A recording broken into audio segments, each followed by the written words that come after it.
ချိုတွေအတိတ်ပဲရှိသောစကားလေးပဲ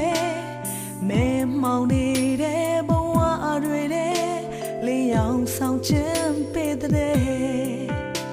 အချစ်ဆိုတာကတချို့အတွက်တော့မိုးတိမ်လို့လွင်မြောခဲ့ပေါ်အခုမြင်နေတဲ့ခဏမှာပဲပျောက်ကွယ်ကသွားတဲ့ကြည်နူးစရာများသူပေးတယ်ခြေကွယ်အောင်လဲသူလုပ်တယ်လူတချို့ဟာသူကြောင့်ပျော်ဘူးတယ်လူတချို့ဟာဘဝရောင်ပြတ်တယ်ဒီချစ်ကကွယ်တိတ်ထူးဆန်းတယ်ဘဝကွယ်ဝဲအချစ်ဆိုတာကငါအတွက်တော့ကောင်းစင်မရှိဘူးအခုထိပေါ်မီလိုပူမလားအေဂျင့်စင်မလား